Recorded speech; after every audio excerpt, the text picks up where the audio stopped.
Assalamualaikum warahmatullahi wabarakatuh. Saya Haya Fauzia Ulia dengan NIM 24110160043. Di sini saya akan membacakan atau menyimpulkan dari hasil paper Learning Objective Tutorial Dasar Kebijakan Kesehatan terkait kelas rawat inap standar atau KRIS dalam perumusan kebijakan kesehatan.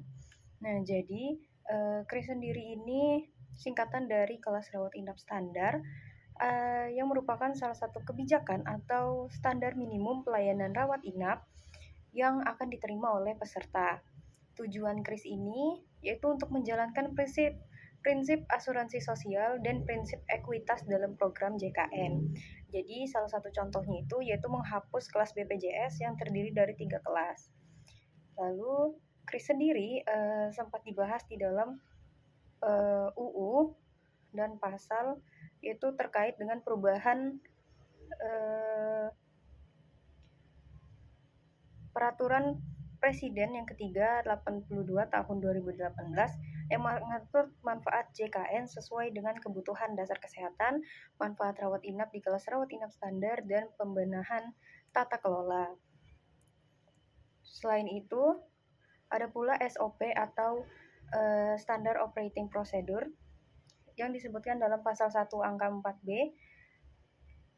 yang merupakan standar minimumnya pelayanan rawat inap seperti komponen bangunannya itu tidak boleh memiliki tingkat porositas yang tinggi, ventilasi udara, terdapat pencahayaan ruangan, kelengkapan tempat tidur, lalu nakas per tempat tidur, suhu dan kelembapan, ruang rawat dibagi berdasarkan jenis kelamin, usia, penyakit, dan ruang rawat gabung. Lalu ada kepadatan ruang rawat atau kamar, lalu ada tirai atau partisi antar tempat tidur, lalu adanya kamar mandi dalam ruangan, kamar mandi sesuai dengan standar aksesibilitas, dan outlet oksigen. Jadi jumlahnya ada 12 SOP.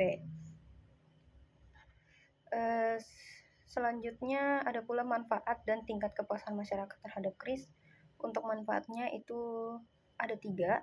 Yang pertama, kualitas layanan menjadi lebih baik, akses yang lebih mudah terhadap peserta untuk pelayanan kesehatan, dan juga biaya yang lebih transparan.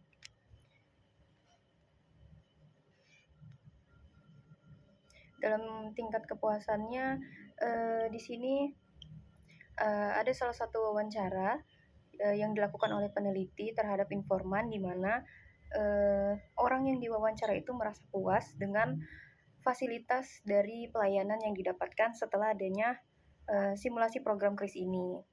Jadi program KRIS ini sepenuhnya akan dijalankan di tahun 2025. Untuk sekarang masih dalam tahap simulasi.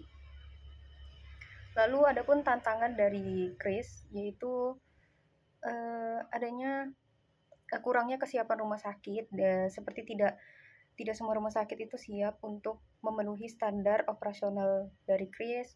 Lalu banyak rumah sakit yang masih bingung mengenai informasi ini dan juga berpotensi menyebabkan perubahan besar dalam iuran peserta.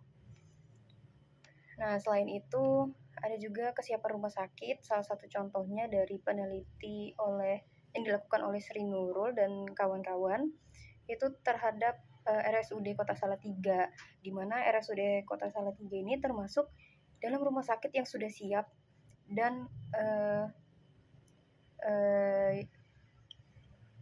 sudah siap untuk menerapkan KRIS dalam berbagai faktor. Jadi misalnya seperti persentase cakupan jumlah kunjungan pasien BPJS itu daripada yang non BPJS itu sudah mulai mendapatkan pelayanan yang baik. Mungkin itu saja yang bisa saya sampaikan dari kesimpulan LO Tutorial Dasar Kebijakan Kesehatan terkait kelas rawat inap standar atau KRIS dalam perumusan kebijakan kesehatan. Kurang lebihnya mohon maaf. Wassalamualaikum warahmatullahi wabarakatuh.